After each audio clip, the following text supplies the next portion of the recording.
Welcome to Maxability. To unfold different layers of knowledge, stay tuned with us till the end of the video.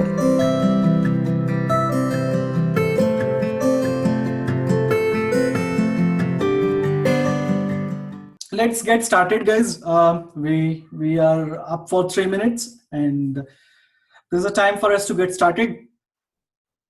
Thanks everyone for being on the call today, and good morning, good afternoon, and good evening for all the participants wheresoever you are in the world.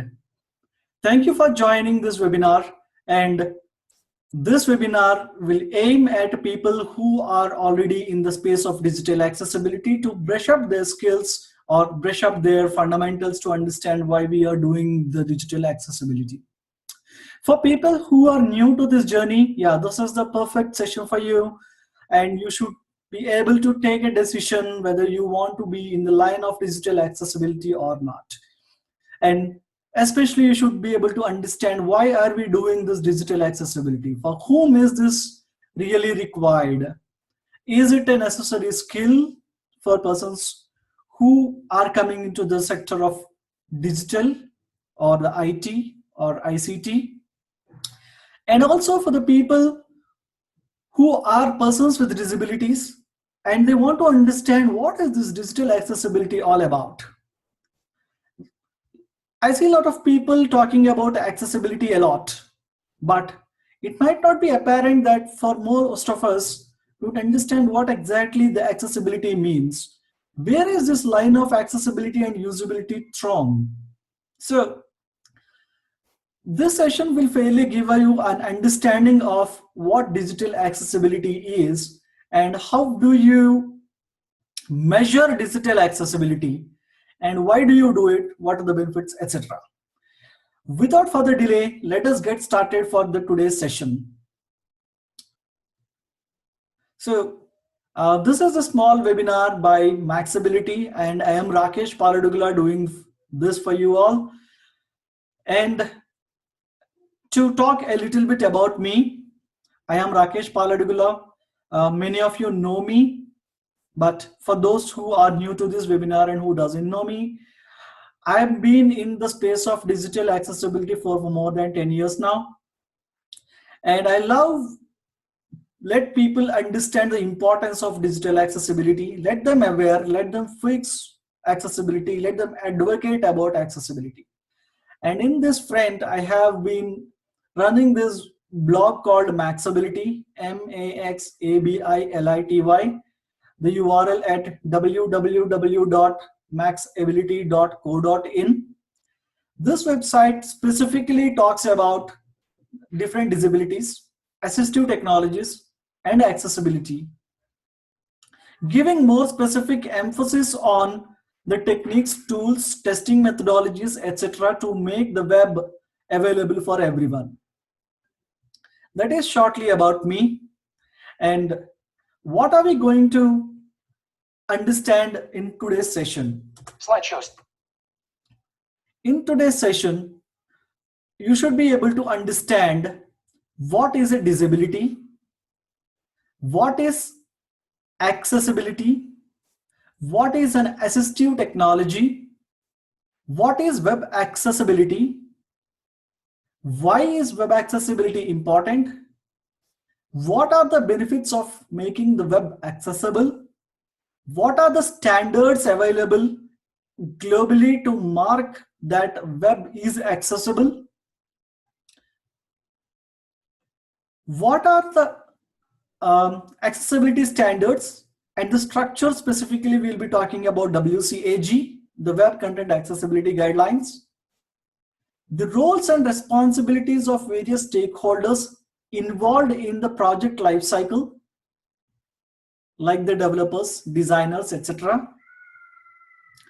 And we'll be talking a bit about Maxability and how you can use it for your daily needs or daily accessibility questions or to understand a specific technology under the accessibility umbrella.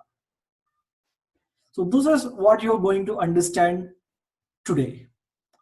So as we go ahead, I would place a request for you all to drop me a message or an email at rakesh@maxability.co.in. I repeat, rakesh@maxability.co.in. If you have any questions, I will answer those questions at the end of the session. Thank you. Slideshow, slide 3. What is a disability? So now understand what is a disability. So disability is an umbrella term. It is just not a physical or functional disability. So we have to understand these terms called impairment, a problem in body function or structure. It may be a visual disability, meaning like a functional disability, a hearing or visual or any sensory problems. A problem in body structure is called an impairment. Activity limitation, a difficulty encountered by an individual in executing a task or an action. So while doing a task or an action, maybe if Zoom is not accessible, if you are not able to use Zoom or any other technology, or if you are not able to do a task or an action, that is called limiting you to do your activity or activity limitation. Participation restriction, a problem experienced by an individual in involving in a life situation. An example, if you want to go to a marriage of your friend and this particular venue does not allow a wheelchair to get into that, you are denied to a life situation because of the infrastructure inability, which is a participation restriction.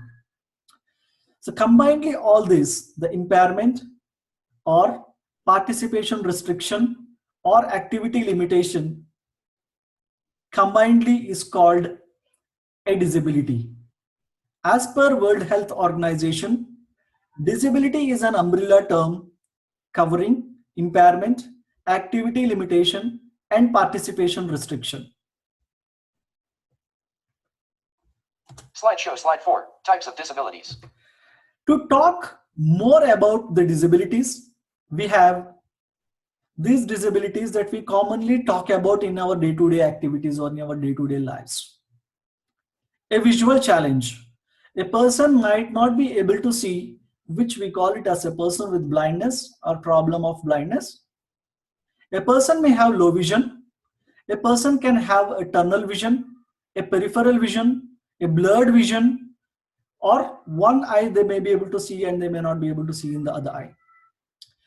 All these are the categories of visual challenge or visual impairment. It is a broad spectrum of vision, right from low vision to the blindness. Similarly, a person with hearing difficulty, a person who might be deaf or might be able to hear to certain extent, certain percentage, may be able to hear in one ear, might not be able to hear in the other, or may have specific problem percentage in one ear and may be better in the other. Similarly, a physical disability, it is more a structural disability. A person may not have a limb, proper fingers, probably may not be able to use the muscles properly, called muscular dystrophy, or any other physical disability that may be impacting their day-to-day activity. The next kind of disability we will be talking about is the cognitive disability. So which is not visible but have impact on various life situations.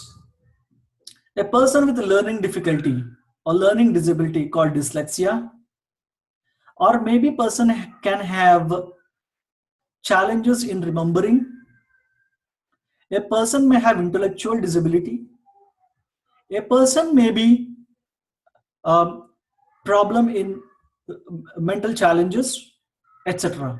All this fall under the cognitive difficulties. The processing of information might be slow or might not be able to understand properly, are called cognitive difficulties.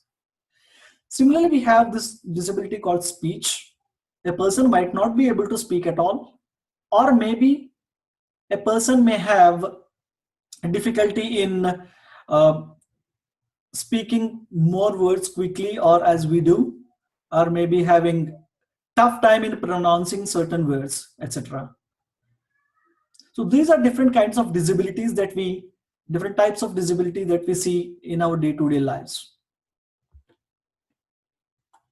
Slideshow, slide 5. What is accessibility? So now let us understand what is accessibility.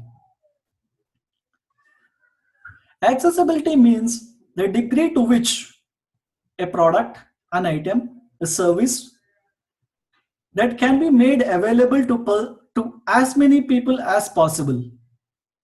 It can include persons with disabilities or any other disabilities for that matter, or any other persons for that matter.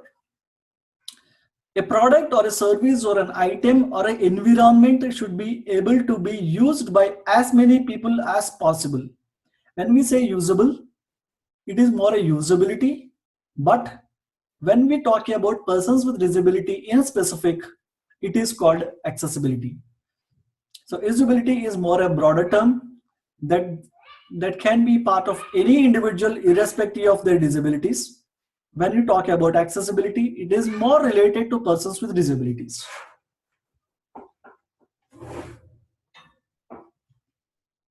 Slide. What is an assistive technology? So now let us understand about assistive technology. When we talk about assistive technology, before that we will understand why should we talk about assistive technology.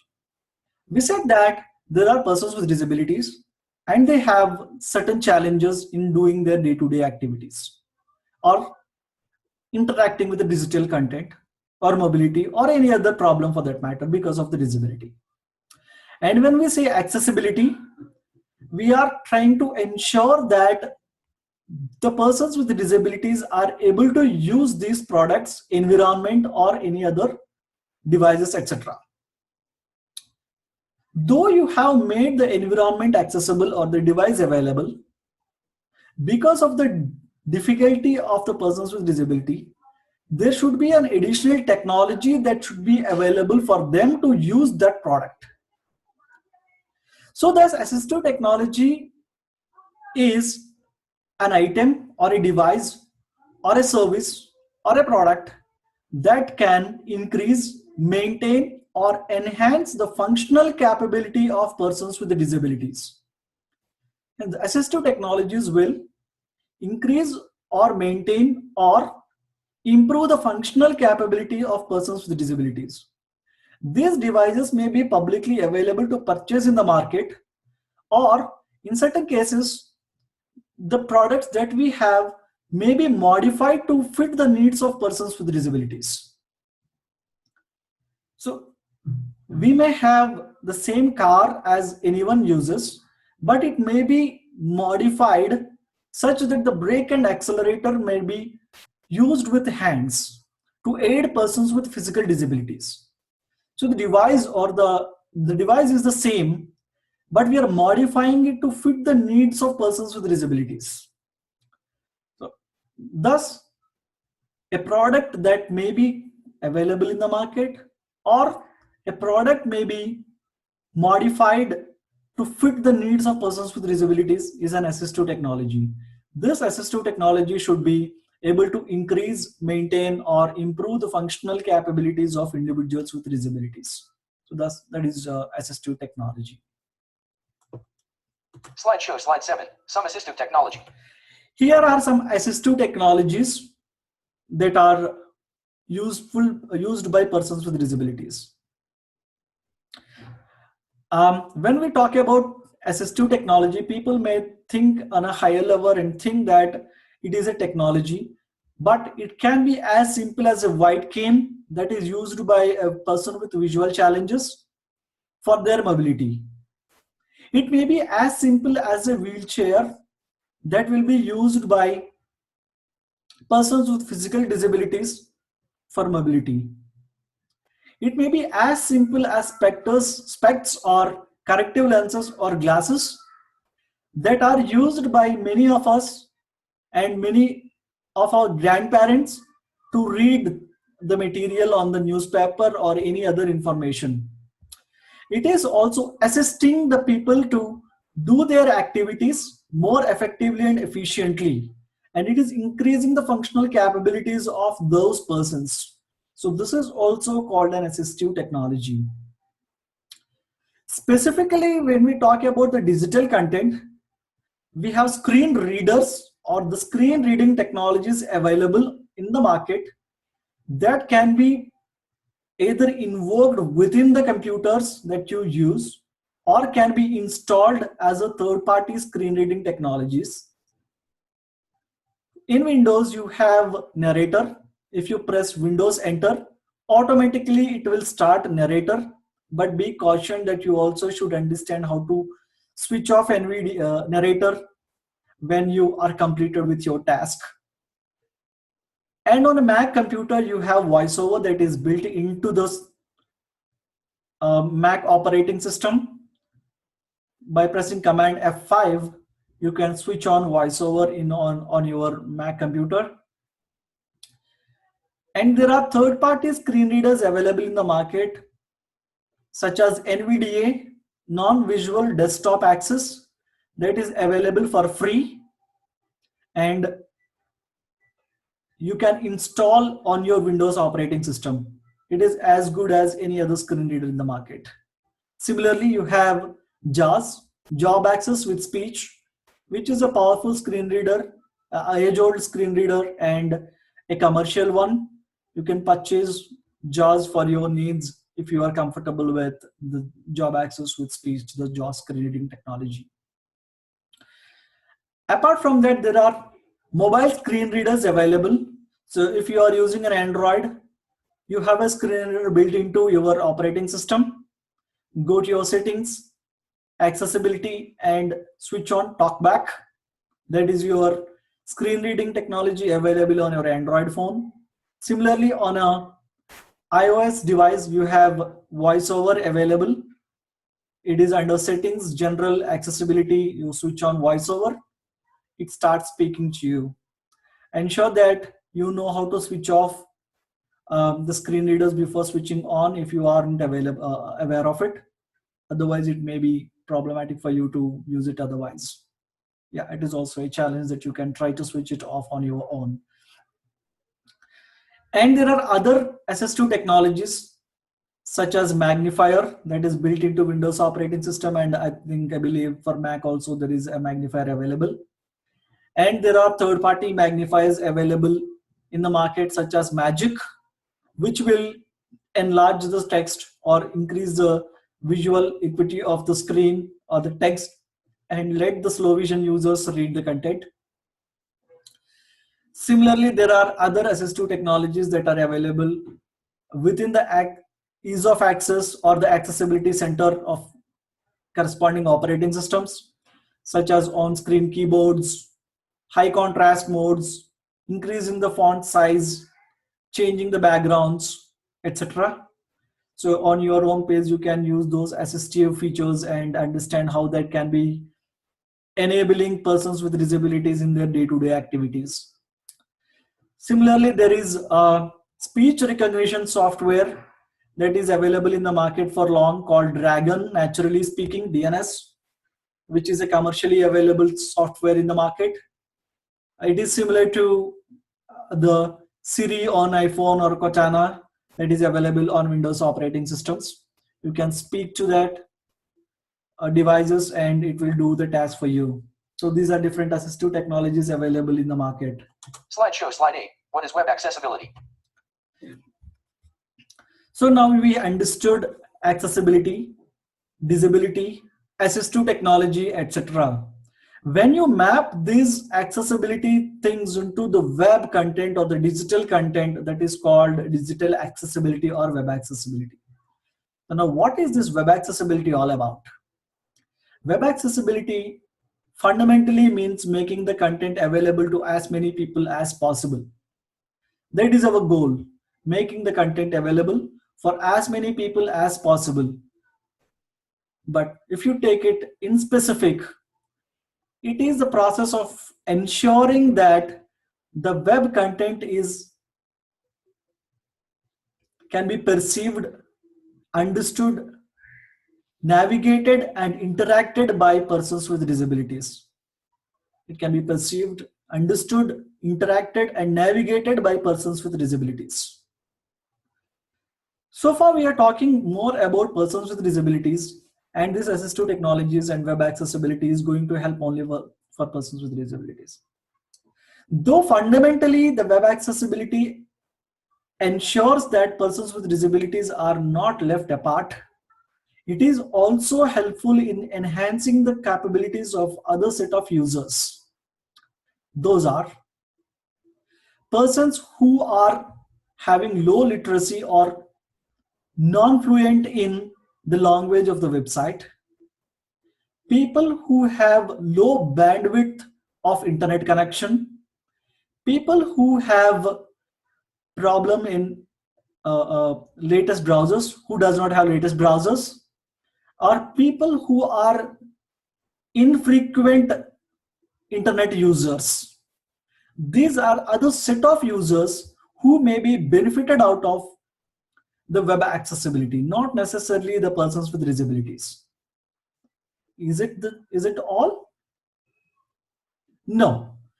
There are few more additional benefits, like the web accessible content is already mobile ready, has already usability incorporated to a certain extent. I would not say that it is usable completely, but it has enhanced usability than the normal content which is not web accessible. And this content is search engine optimized. So there are certain techniques that you are going to use to make your web content accessible, which is overlapping the search engine optimization best practices. In this way, if you are making your web accessible, you are already meeting mobile standards, usability requirements, and search engine optimization best practices.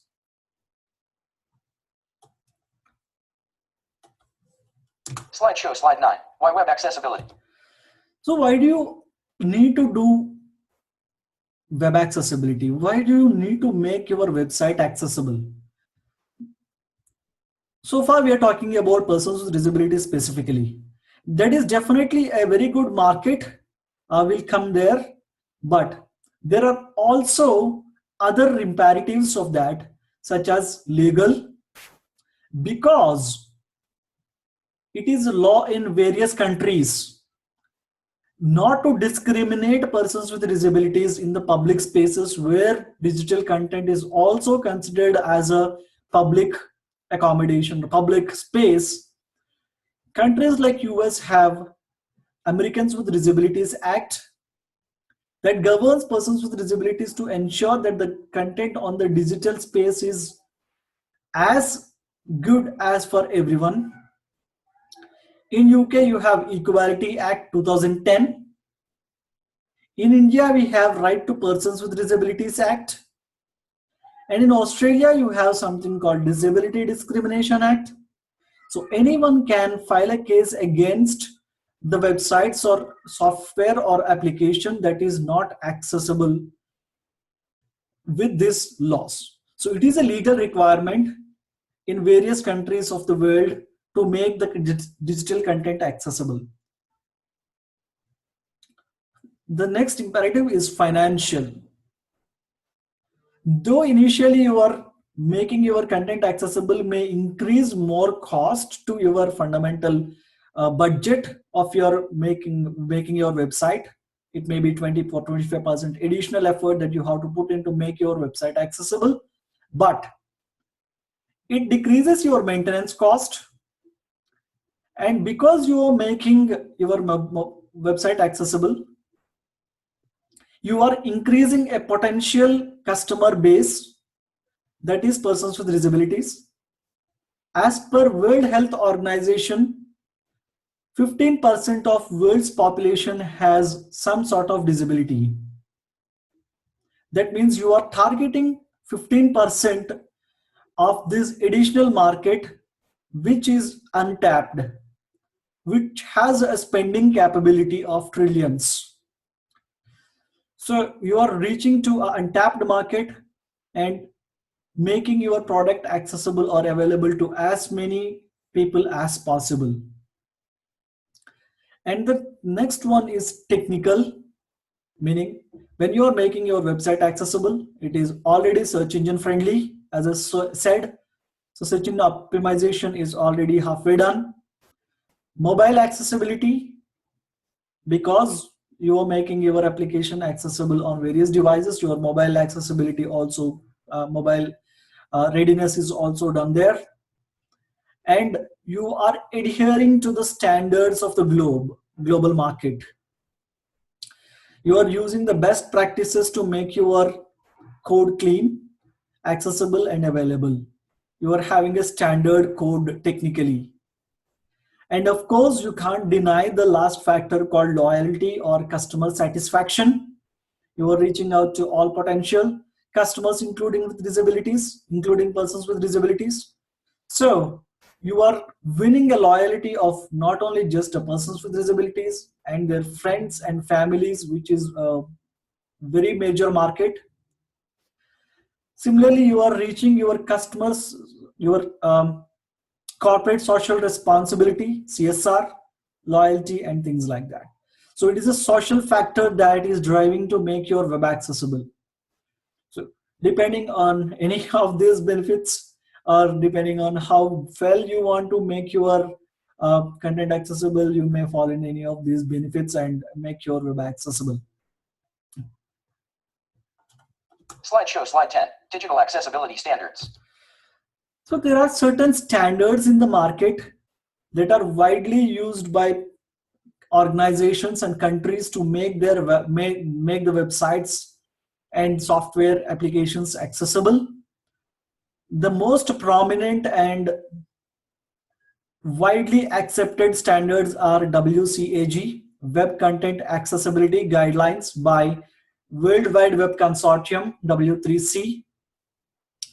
W3C have drafted this WCAG standards from 1999, and currently we are in WCAG 2.1, the recently updated standard WCAG 2.1. And these, out of these accessibility standards, WCAG 2.0 is widely recommended in various countries like US. You have section 508, which is same as WCAG 2.0, level A and AA success criteria. Recently, section 508 have adapted WCAG 2.0 level A and AA as their official standard. In European Union, you have this directive EN 301549, which mandates that the public websites and applications and mobile websites should be made accessible as per WCAG 2.0 level A and AA standards. So again, EN 301549 also have adapted WCAG 2.0 as their recommended accessibility standard, and they're in the process of, I might be wrong, but they might be also looking at WCAG 2.1 to make the make EN 301549 as a recommendation for WCAG 2.1. As of now, it is not, but as of today, WCAG 2.0 is the official standard of EN 301549. And you have GIGW, guidelines for Indian government websites, GIGW, which is an older set of standards by Government of India, which includes various other requirements of government standards, in which accessibility is one of the requirements, one of the part of the requirements. So as per GIGW policy, every public website and government website should make their website accessible as per GIGW standards, within which WCAG 2.0 is a requirement. So these are various standards adopted by various organizations, countries, and companies throughout the globe. Since WCAG 2.0 is the official standard in most of these countries, let us now understand Slideshow, slide 11. WCAG structure. the structure of WCAG 2.0. The WCAG 2.0 is fundamentally have 4 principles: perceivable. Users should be able to perceive the content of the web page in the modes they may be using. They may be using uh, screen reading technologies or refreshable braille displays or high contrast mode or any other mode that they might be perceiving the content, and this content should be perceived by everyone. Operable, people should be able to operate the content, interact with it in the ways they have been setting up with. They may be using normal keyboards, touchscreen devices, or any other input modalities to operate the content of the websites or the digital content. They should be accessible for them. Understandable, the content that is laid out on the applications and websites should be understood by everyone with the easiest possible way. They should be able to understand how the forms can be submitted, how the errors can be retrieved, how they can understand each and every element on the screen with the descriptions. And the robust, the fourth principle is robust, meaning the content should be able to be adapted by the future, as future technologies, like the content should be mobile ready, or maybe some new technologies come in the future. The content should be adapted by the new technologies by making the content as powerful as possible. So there are certain standards that are laid out and are robust to make this possible. So the principles are perceivable, operable, understandable, and robust. And each of these principles have the guidelines attached to them. And each of those guidelines have something called success criterion. And this success criterion under the guidelines are the testable statements. Whenever you are reading the WCAG's 2.0 standards or WCAG standards, you might be able to understand, you should be able to understand the principles and guidelines and how they are laid out there on WCAG 2.0. But it is important for you to understand each success criteria, because you will be validating or testing each element on the website or application against these success criteria, not against the principles or not against the guidelines. So that is why it is called success criteria is the testable statement under WCAG 2.0. So there are several success criteria available in all these principles and the guidelines also. And this success criteria is again categorized into 3 levels: level A, double A, and triple A. Level A is a minimum accessibility requirement that you can make your website accessible, available to as many people as possible. Level AA is the recommended standard by W3C and various organizations throughout the globe, which is recommended and achievable. Level AAA is the highest standard. It might be difficult to make the web content accessible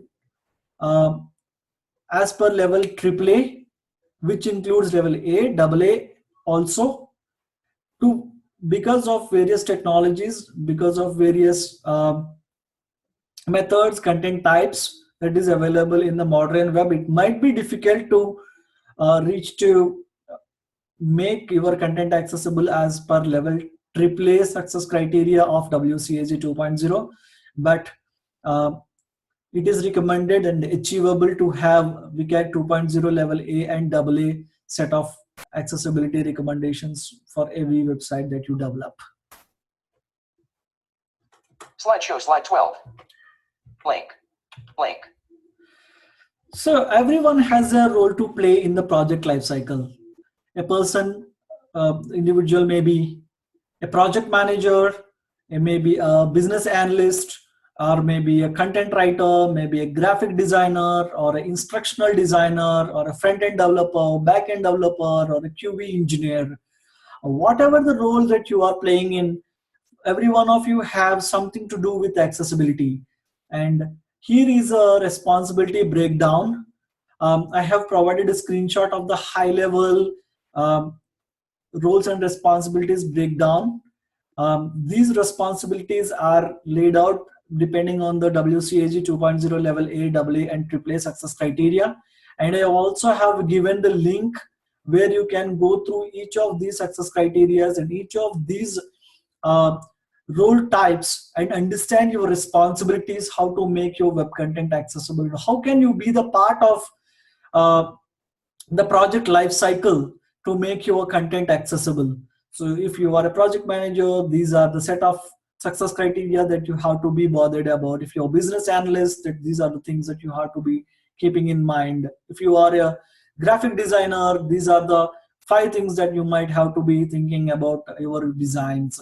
Like that, everyone has a role to play, and here is a responsibility breakdown that will make your life easier to bifurcate or divide your responsibilities depending on your role.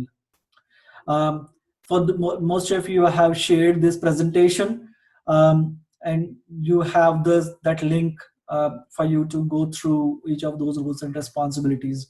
And for those who still want that, if you haven't received it, let me know in an email. I will definitely share these with you to understand what are your roles and responsibilities. Slideshow, slide 13. Picture further learning.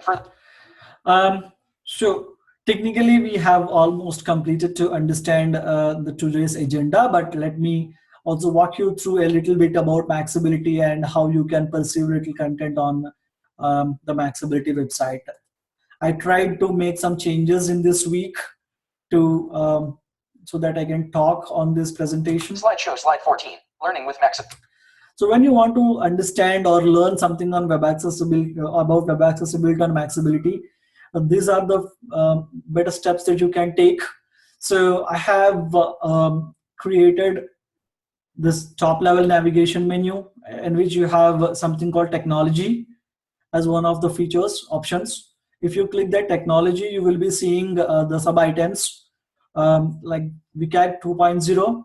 If you click that WCAG 2.0, or if you go to that WCAG 2.0 link, you will see the checklist of WCAG 2.0, and which is divided into tabular format with level A, AA, and each success criteria of both level A and AA. And you can go to each of those articles and you can learn accessibility on your own. It is you can definitely go to W3C's WCAG webpage and read the accessibility requirements out there, but I try to simplify those jargon here on Maxability and try to put those articles all together here in WCAG 2.0 checklist page. So feel free to use that for your learning. And I also have a link for ARIA, and if you click that, you will be taken to a page where you have these roles, states, and properties of ARIA, and you can learn each about each ARIA role, state, or property. And if you feel like anywhere, any place, if you don't understand something, or if you feel like you can make it better, drop me a mail. I am more than happy to do that. And you also have HTML5 under technology. There are no many articles. There might be 10 or 12 as of now. I'm trying to bring together the attributes and elements that are specifically impacted for accessibility in HTML5. And there are a good amount of maybe 10 or 12 articles already laid out there, and I'm writing more articles in my monthly accessibility updates. Feel free to subscribe to the Maxability. You have a subscription field on every page of the website. You can just drop your email address and say subscribe button, and you will get an email. You need to click that email to get subscribed to Maxability, and you will get the articles right into your inbox. And you have another section called trainings. So there are tailor-made trainings and specific trainings of both offline and online, self-paced trainings as well, which few of them are getting modulated now, which we are developing as of now. You can feel free to contact me for more information on trainings. We can talk one-to-one depending on your requirement. And there are other articles and stuff on Maxability. such as the key commands for screen readers and many other news and happenings and resources available on the Maxability website. Feel free to subscribe or go through the website. And if you have any questions, concerns, or thoughts, feel free to um, provide that to me, and I will be more than happy to incorporate those changes. Slideshow, slide 15. Rocket. So here are my coordinates to reach out to me for any questions. As I said, here is the email of mine, rakesh@maxability.co.in. You can drop me a mail anytime. And my Twitter handles are rakesh_a11y and max_ability. Please follow me. And I have this Facebook page, www.facebook.com/maxability.co.in. Like us on Facebook, and it is a lot for us to be liked with you. And with that, I'm done with today's accessibility module, the digital start the digital tour on accessibility. Thank you everyone for joining us, and I am open up for questions. I will just stop the screen share, and I will go through the emails if I have any. 7:44 p.m. Start the digital accessibility meeting controls. Row 1. Move to button. Stop share button. Space. Zoom meeting ID. 250. Gallery view. Enter full screen. Pause recording. Stop recording. I'll mute my audio. Let me open my emails. Open. Combo box collab. Desktop list. Zoom 43 of. Program manager. Zoom meeting ID. PowerPoint. Zoom meeting ID. Start the digital. Zoom Pro. Inbox Rakesh at Max. Inbox unknown. Unknown. 1 day back. Go 1 day. Show event. New event list. Tomorrow not so upcoming. Toolbar. Mail to tree view. Inbox. Table. Introducing Madhu Sharma. Mail delivery failed. Questions on webinar unread. Ajam Kumar 720. Your meeting attendees are waiting. Questions on webinar. Ajam. Questions on. Hi. Rakesh. 1. Can you differentiate between accessibility and usability? So I got a question that is from 2. Role of usability. 3 is that thanks and regards. Ajay. J. A. Y. Ajay. We have a few questions. Let me try to answer them. Rakesh. 1. Can you differentiate between accessibility and usability? Can you differentiate between accessibility and usability? Yes, of course. So usability is a broader term. Usability means making the product or device accessible for everyone. It doesn't specifically mean for persons with disabilities. And accessibility is making your product or device or service accessible for persons with disabilities. So thus usability is a broader term and has a higher degree of impact to the world than you compare with accessibility. Though the benefits of accessibility are available or can be made available for everyone regardless of disability, fundamentally accessibility is to make the products or devices or environment accessible for persons with disabilities. 2. Role of usability in accessibility testing. Role of usability in accessibility testing. This is the second question. So there are 2 parts to answer this. So first we need to understand what kind of a project are we doing, what is the requirement. So there are many situations where organizations ask to have accessibility standards and testing done against certain accessibility standards. Then we are restricting our testing to accessibility standards. We are not touching anything in portion of usability. So as I said, we can, if the client or the team asks you to test as per WCAG 2.0 level A and AA, you have only those 36 or 35 success criteria against which you are going to test your product or service. But you're not going to do the usability test of it. So it's not necessary that all the accessible websites are usable. There might be situations where, though you meet your accessibility as much as possible with all those accessibility standards met, still your product might not be very useful or usable. So usability, in some context, clients may ask or the law may ask to make your product accessible. and also test with certain set of users. So if I take an example of ACAA, an act that is called Air Carrier Accessibility Act, I think it's 2013 or something. That has, I mean, it is amended ACAA in 2013, I remember. So one of the core requirements of ACAA is to make your website accessible as per WCAG 2.0 level A and AA. On top of it, after completion of your accessibility checklist, you are supposed to test the product with 5 different users who have disabilities: a person with blindness, a low vision, a person with physical disability, a person with cognitive difficulty, etc. 5 different users, and give a scenario for them to test, and that is called usability test. There is nothing to do with accessibility standards in the usability testing. So these are two different line areas of testing. Accessibility is specific for WCAG standards or any other standard for that matter.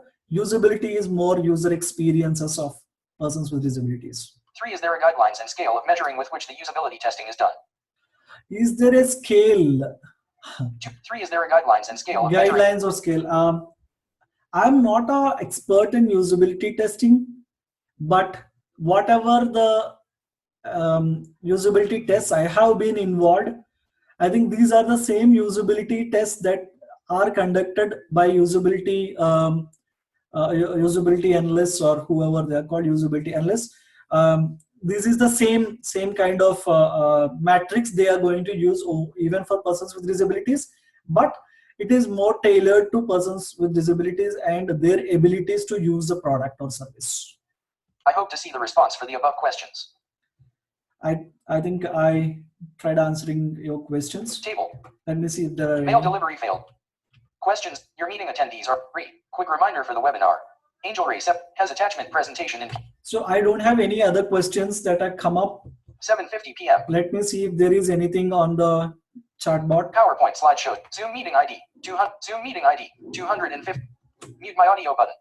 Audio. Start. Videos. Invite. Close. Manage. Share screen. Share option. Open chat. Pause. Record. Open chat. Space. Pause recording. Alt. Stop recording. Pause. Open chat panel button.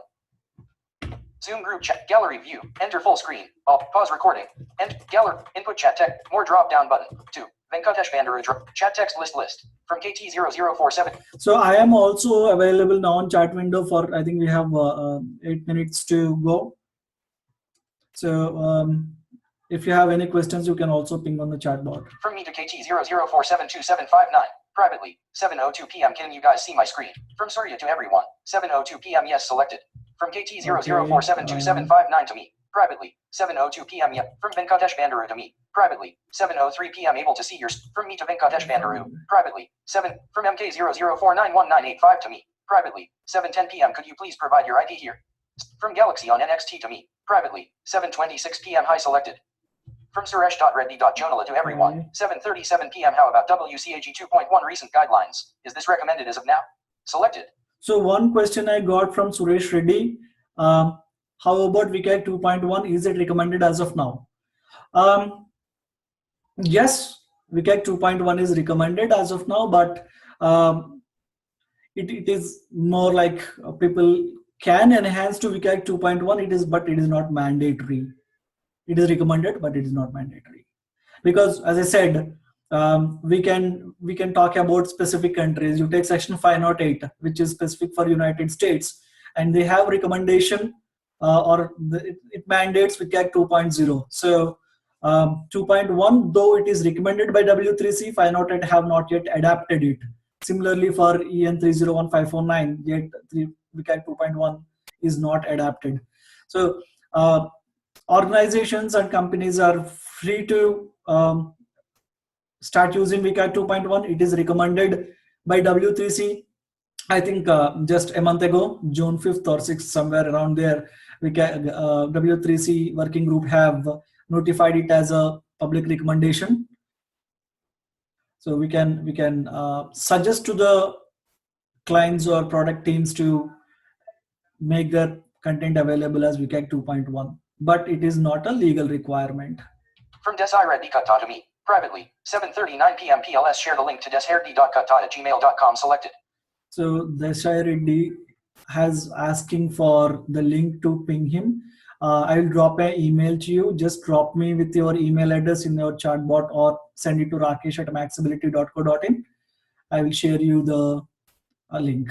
I hope you're talking about the roles and responsibilities link. From Sugandha to everyone, 7:41 p.m. Which standard we are following for standalone application? Selected. So Sugandha is asking for what standards are we following for standalone applications. So that's a good question. So WCAG 2.0 is technology agnostic. That means you can use WCAG 2.0 to any technology. You can use it for PDF, you can use it for mobile, for standalone applications, or the websites, or any other applications for that matter. So that means WCAG 2.0 is the official standard to apply for standalone applications too. From Jawahar to everyone, 7:46 p.m. Once WCAG rules are set for the HTML or EPUB files, how could I ensure whether I have done it correctly? Is there any validation engine similar to Pack3 that we use for PDF documents? Selected. So there is a question from Jawahar that talks about testing for PDF documents. I think Pack, yeah, definitely a good product, but you also have accessibility checker, full accessibility checker directly available on your Acrobat Pro DC, and you can use that. And I think it also has the capability to fix few of your accessibility issues directly there. And for the note, no accessibility tool can provide you 100% accuracy. You have to test them again with a real screen reading any other assistive technologies or the end users themselves. Yeah. From Venkatesh Bandaru to me, privately, 7:48 p.m. Hi Rakesh. 1. Difference between WCAG 2.0 and 2.12. As of now, we are following up. So there's a question from Venkatesh. He is asking for the difference between WCAG 2.0 and WCAG 2.1. I'm planning to do a different webinar on WCAG 2.1 specifically. To answer his question, there are additional 12 success criteria of level A and AA that are available in WCAG 2.1, which is more focusing about the mobile requirements and low vision, as well as the cognitive disabilities. So to give a little background on it, there is a myth that WCAG 2.0 has not addressed many of the or some of the user specific needs and device specific needs. So that is the reason WCAG 2.1 has come in, because WCAG 3.0 may be taking more time. For an interim standard, WCAG 2.1 has come, and there are 12, as I said, there are 12 success criteria laid out in level A and AA. These are more specific to mobile, low vision requirements, and cognitive requirements. From Venkatesh Bandaru to me, privately, 7:48 p.m. Hi Rakesh. 1. Difference between WCAG 2.0 and 2.12. As of now, we are following WCAG 2.0. So from when we can start WCAG 2.1? So Venkatesh Bandaru's other question is, we are currently using WCAG 2.0, and from when can we start using WCAG 2.1? You can already start it, because W3C have recommended WCAG 2.1 as the official standard on June 5th, 2018. You can start using it as long as your business demands for it, is required for it. It is recommended by W3C now. From Suresh.reddy.jonala to everyone, 7:53 p.m. Thanks Rakesh for clarifying. From Vishnu.ramchandani to me, privately, 7:53 p.m. What is the difference between web accessibility and digital accessibility? Selected. So Vishnu Ramchandani's question is, what is the difference between web accessibility and digital accessibility? That's a good question. Thank you for that. So digital accessibility talks about any digital content. Web accessibility specifically talks about web accessibility. I might be wrong. I'm more than happy to get corrected. So digital accessibility can also include standalone applications which is not connected to internet. Probably any product, any product or any tool on your computer which is which can be used offline can also be a digital content. But when it connects to internet, probably it can be called as web content or web accessibility. That is what my understanding is, but I can dig more information on this and get back to you on that, Vishnu Ramchandani. Thank you for that question. From Sugandha to everyone, 7:54 p.m. Thank you for answering my first question. My second question is there any third-party testing tool available for standalone application?